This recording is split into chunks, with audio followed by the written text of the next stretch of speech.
Okay guys, welcome to the last leg of this tutorial.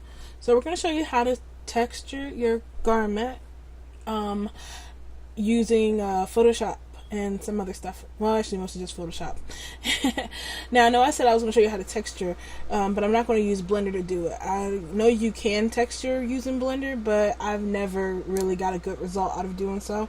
And I'll just feel more comfortable going into Photoshop and texturing because it has all my brushes and my text and all the rest of the stuff that I'm used to using, so it feels a little bit more natural for me to use that one. If you don't have a copy of Photoshop, the magnet should be in the description, so make sure you pick that up. But if you already do have Photoshop, then you should be good. So for this, I'm going to be using Photoshop CS5 Extended. I know it's old, but it's really good. It gets the job done. So I can't say that the same process will work with the newer Photoshops, just with this one. So first thing I'm going to do is use Blender, because I have my garment already done. I'm going to generate a shadow map, because shadow maps usually help deepen the texture of it, the shading and all the rest of that stuff, and it saves you a step here in Blender. And then I'm going to go and paint that in Photoshop. So let's start by generating our shadow map. What we're going to need to do is go into object mode first of all and select our garment. That's pretty much it. I just wanted to click on the garment. We don't really need to do that. What we need to do is create a new window. So what I'm going to do is take my cursor right here, and I'm going to bring it all the way to the top upper right corner of Blender, and you'll see your cursor go from an arrow to a plus. You're going to click on it and then drag it over to your left side, and it's going to create a brand new window. Now with this window, we're going to go and switch the view from 3D view mode to UV image editor. You're going to click that. With that done, you're going to click on your shirt, and you're going to press tab and go into edit mode. Then this is where you're going to need to make a decision. You're going to need to you're going to need to decide on whether or not you are going to make one solid texture, like work on one thing at a time, or you're going to do them both together. If you press A, you'll see the UV mat come up on the side, and it looks just like it does in Marvelous Designer, because that's what makes Marvelous Designer great. If you decide that you want to texture these separately, separately and not all in one, you can press P and then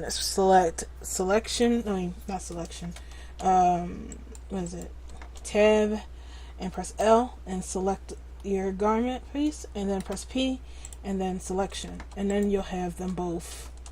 Here you go. See, one or the other. There you go. Now you can modify the UV mapping. Let's say you want to make the pants and stuff a little bit bigger.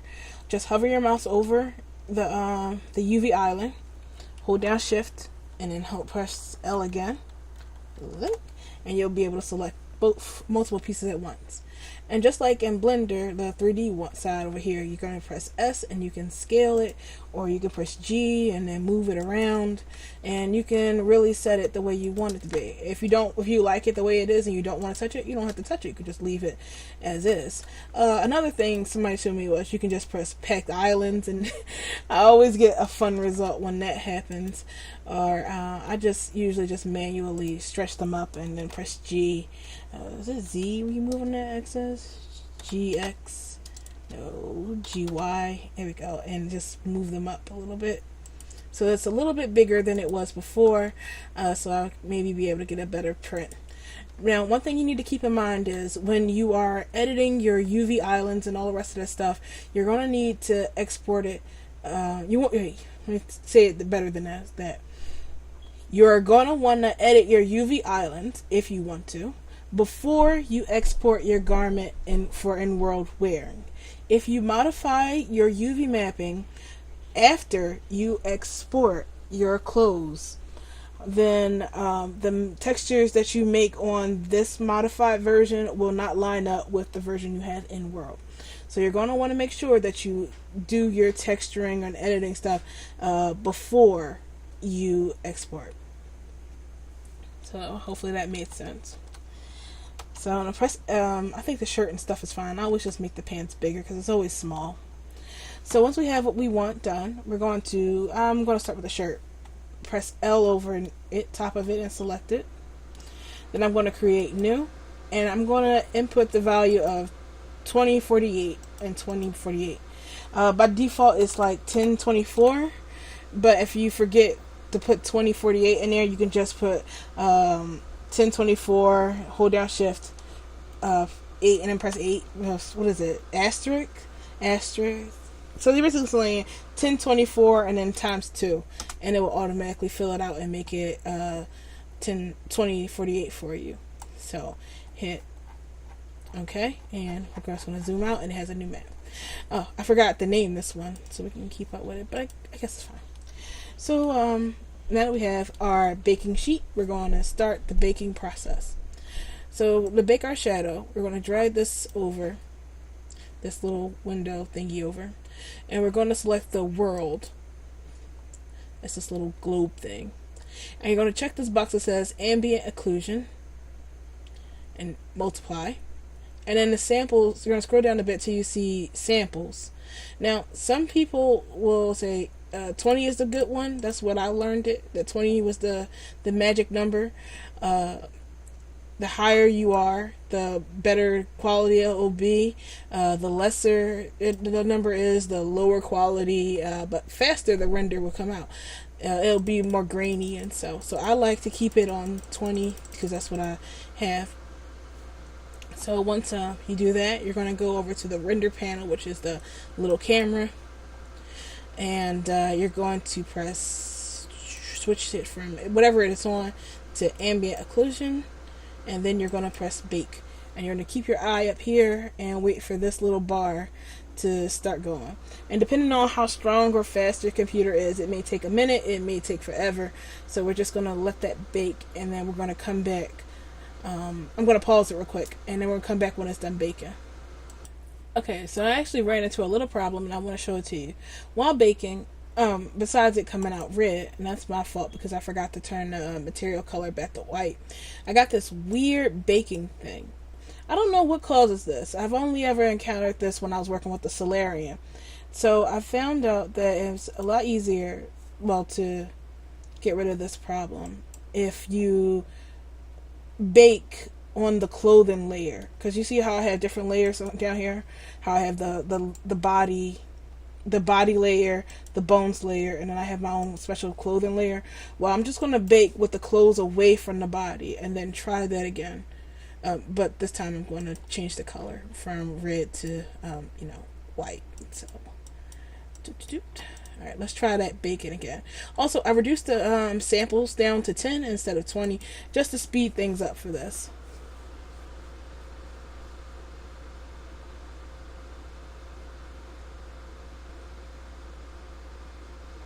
I always like watching this thing bake. It's always fun. Oh, fun fact. As you can see, my garment is currently in triangles or tris. It's a well-known fact that quads bake faster than tris. So if you're like in a rush, I gotta get it done now, you may want to consider baking your stuff and turning your garment into quads and then baking it. Okay, see what I meant by, it came out a lot better, but you see what I meant by the graininess and stuff that's in here? That's because I got my sample layer set so low.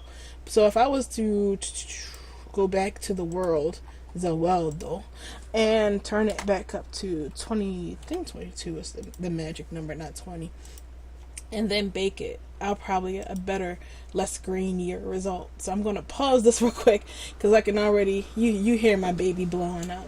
Poor thing. Alright, so I'll be right back. Okay, so it didn't get any better. I think I need to turn my samples up a little bit more. But for the sake of the tutorial, let's just move on. I mean, you'll be doing it on your own and making it pretty. So what I'm going to do now is I'm just going to bake for the shirt, and we're just going to texture paint the shirt. You can just follow the same process when it comes to the pants.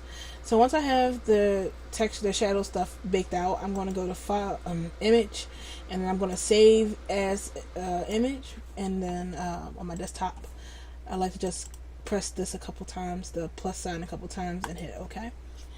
And now I'm going to export the shirt out. So we're going to go to File, Export, Wavefront OBJ.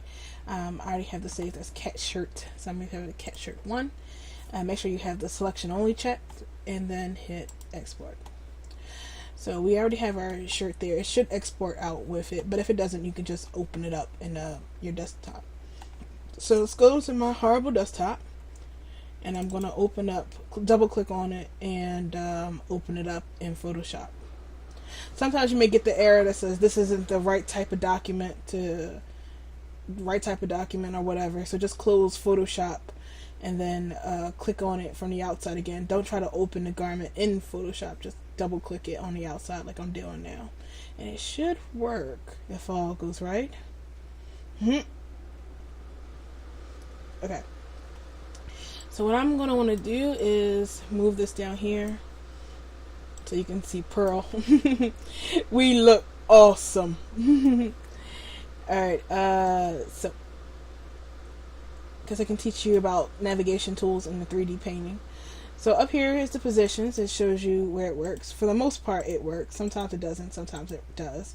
So I'm going to switch it to front view because that's the best one to start working with. You use these tools down here on the side. It's like a circle with a loop around it that allows you to do your rotating. So you rotate it like so and move it around. You're going to do the same thing if you want to roll it or so. If you need to zoom in, you'll go below it and select this camera tool, and that allows you to zoom in and out like so. I'm going to roll it back. You don't want to use the 2D move tool. You don't want to use that because that will break your garment and stuff. So don't use that. You want to stay and use, you can use it on 2D layers, but don't use it on our 3D layer. And you'll see what I mean by a 2D layer and stuff when we go back into texture painting. So I'm going to switch it back to front view, and I'm going to use my zoom in because you can do that. And I can actually see actual pixel or fit screen. There we go. That's better. So we're almost ready to start painting. What we're going to need to do is go and click on our, here it is, what's this damn thing called? Our layers, and then do desktop.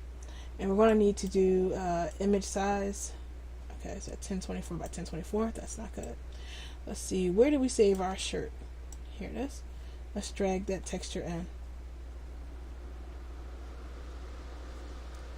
Look at that, it fits.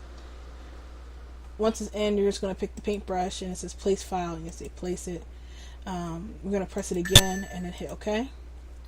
Then we're going to go to image size and change the image size to 2048 by 2048. In doing so, it's going to make that jagged lines you may like encounter go away. I don't like the harsh grit on this, so I'm actually going to take the edit tool. What is this? Edit image. Sorry, it's been a while since I used this. Where is it? Filter. There it is. Filter, and this kind of blur, G blur. And I'm just going to blur it a little bit so it's not so terrible. I think that's good. Whew. This is actually how I see without my glasses. So this is actually pretty clear. So I have it blurred a little bit. I'm going to create a new layer.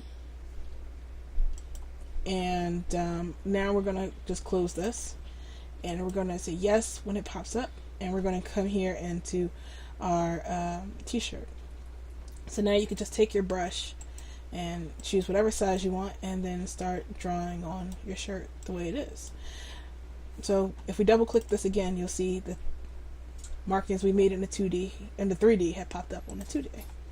So that's pretty much what you would do, is just draw on or type on whatever you want.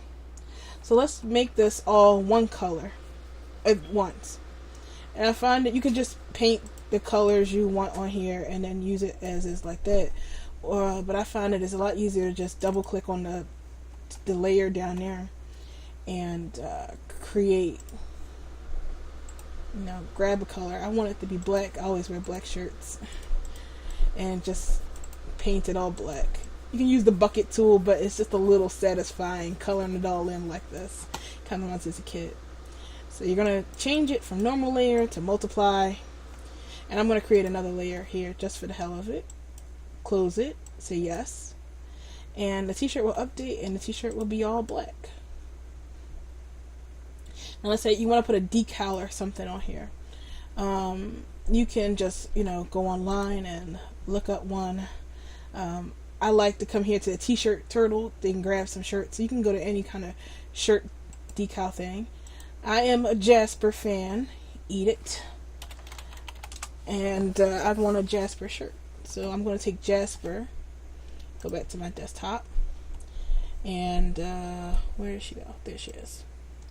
And I'm going to drag it back into my Photoshop. So it comes in and it's got the resize. I'm just going to click on one of the squares and scroll it down to where I want it to be on a shirt.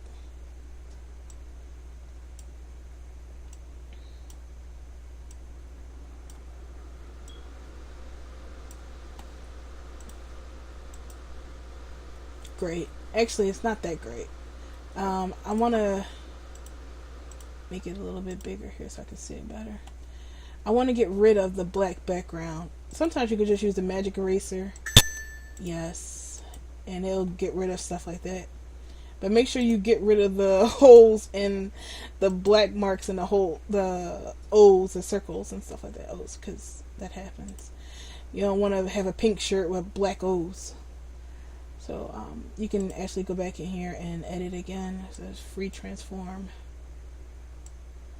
Thank you, one. There we go. Press play. Apply. Alright, so once we have our shirt in a position where we want it, we are just going to right click on that and then click merge down. And you see shirt is, the decal is now on my shirt. See, let's close this again. Delete. Alright, so we can go back into that layer and you see that's there on the shirt. And I'm going to create a new one. Whoops. Create a new one. A new layer. And we can do the same thing with text if we want. So you can just grab some text. Open the text bar. I'm sorry, I'm lagging really bad because I got Blender open, Second Life open, and some other stuff. And I'm just gonna write something on here. Bunny, why not? Bun. I love that serial killer font. So you can use that. And this is what I'm going to use the move tool, and you can move this down here. So I got bunny on my chest, and you're going to press the paintbrush tool and hit OK again. And then just like before, we're going to merge down. And there you see I have bunny on my shirt. So you can just go and download a bunch of, you want to be careful for the drag, so you want to make sure it totally fits, otherwise you'll get some it transferring over. But I actually like the way that looks, so I'm going to keep it. Whew, so much talking. So yeah, you can jazz up your font and do all that stuff before you apply it, but you see it's right there on my shirt and it says bunny. So now that you have your shirt the way you want it, we can go and save the texture. So I'm going to save this as my Jasper shirt because I love Jasper. And I'm going to save as, and as a JPEG, and I'm going to name this Jasper shirt. Hit OK. Don't worry about the size. Second Life is going to minimize it, resize it back down. So let's minimize that and let's open up Second Life. So I have my shirt. I think this is the right shirt. And I'm going to use the local layer to save some money. Although I'm going to re-upload it later so I can have that Jasper shirt. And I'm going to make it daylight again. Because the nighttime just keeps on coming in this place. And we're going to add our shirt. So Jasper shirt, and then we're going to add it. So when we add our shirt here, you'll notice we have a bit of a problem. The shirt's kind of folding in here at the chest area and it's messing up the texture, and that's not good. So how do we fix this? We're going to need to go back into Blender and change a few things on the shirt. So let's open up our Blender, and we're going to open up our bones. And what we're going to do is go and click on our shirt and go into weight paint mode. We're going to click on the chest here. Now, this is kind of experimental. I don't quite know what the right thing to do here because I was experimenting with it and I found that both adding and removing the weights here fixed the problem. But at the same time, I don't know. I guess it's up to you. What I like to do so far, I guess, adding weight. So I'm going to test something out. I have sparkles installed too. So if you have it, this may help out.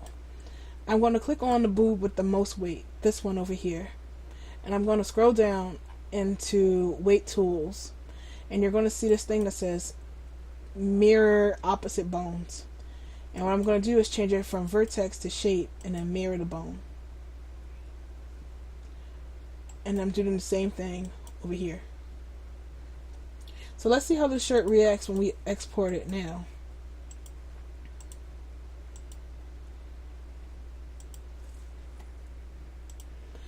Alright, so export. Take that off.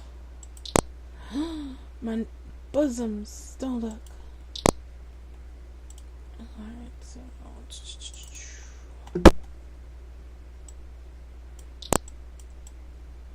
I think this is why they tell you to.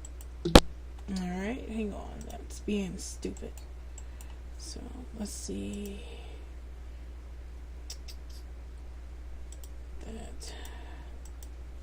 That.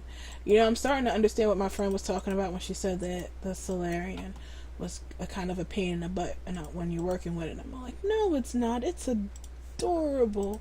It's a baby. It's fun to work with. But sitting there like, yep, didn't I tell you? Oh yeah. So no wait, I guess I'll save that for later. So let's try uploading it again. Alright.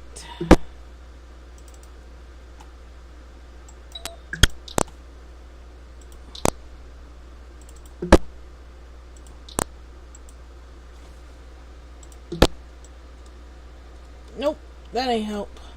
Alright, let's try it one more time, doing it right. So let's see what I did before. I just thought that might work. So I'm gonna go back into weight paint mode. Wait, what the ball? Do I have more than one shirt on here? Or did I undo something? Because I could have swore. Alright. I guess I must have broke it somehow. Let's try that one more time. Transfer weights.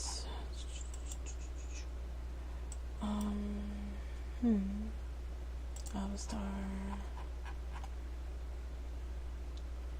Tools. Mirror shape. Mirror bones. Mirror bones. So it should be the same. Then I export it.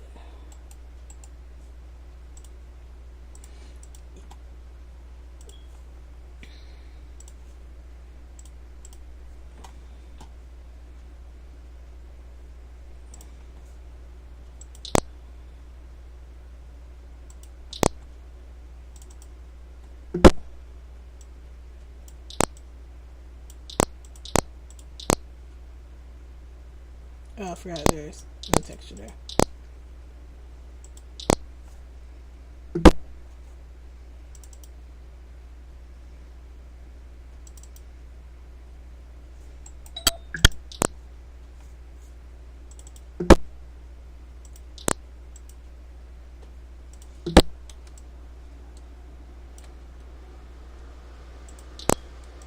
Well, that helped.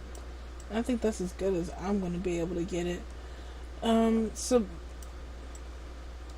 basically you'll need to weight paint the chest area and make it, like, I guess hotter. I'm not sure. This is the actually first time I've ever encountered something like this when making clothes for something. So from a distance, I guess it's fine, unless somebody's like way up on your chest like this to see that it's wrong. You can just keep adding heat to it and see how that works out. But I am really going over the time, and I still got a couple more tutorials to do. So I don't think I have time to experiment and debug with it. So make sure you try playing with it and see if you can get that to work out. So that's pretty much how you texture your clothes and stuff here in Blender. Well, a basic run through of texturing your stuff in Blender. There's a lot more techniques that you can always pick up using, like, what's those things called? The specular map and the bump map, all that jazz. But for basic clothing, that's pretty much it. Make a shadow map, put some textures over it, paint on it if you want to, save it and import it in. Alright, so that's it, really, for the Solarian class. Oh wait, I forgot. There was a story I was telling you about my friend, right? So here's what happened. I had a bad encounter with the Solarian creator way back when. I think I just caught them on a bad day. And it put a nasty taste in my mouth when it came to dealing with the Solarian. Whenever somebody would mention a Solarian, I would just cringe and be like, ugh, that one. I'm not going to do anything to support those jerk cats. And that was pretty well known up until I met my friend here. And she's like, hey, Zero, I just made this garment for the Solarian. You should make one for them too, or at least make a class for them. And I'm like, no, I don't want to make anything for them. But I don't want to tell her that I thought they were bad because, she was friends with the creator and she all around loved them. So it's nothing worse than telling somebody somebody who loves an avatar that you don't like their stuff. So I was like, well, no, it's okay. I mean, I don't even have a dev kit for this. So it's like, oh, here you go. They give the dev kit out for free, so you can just make stuff for it. I was like, and then she's like, okay, well, I don't have the body. They're kind of expensive right now, and I can't afford it. I got upload costs and stuff like that. And she's like, oh, okay. And then buys the body for me. So, it's like, there, now you have no excuses. You should make a class for it. I'm like, yeah, I'll get right on that. And I didn't get on that until maybe 3 days ago when I opened up the box finally, and I was like, oh my god, this avatar is beautiful. I love it. Why did I hate this? It's so stupid.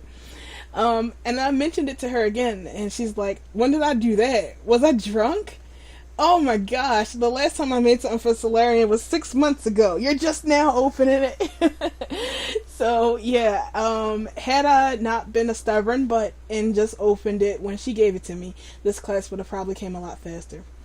So I figured I'd end that on this class on a goofy note. Thanks for sticking with me for so long, and I hope to see more Solarian clothes out there. Hopefully some sensual lingerie. Not like I'm saying you should, but I totally suggest that you could. I mean, like, hey, make some for me so I don't have to do it. Alright, I'm sorry. This has gone on for too long. Alright, well, this has been 0 to 10th, and I'll see you guys on our next video. So have fun with your projects. Bye!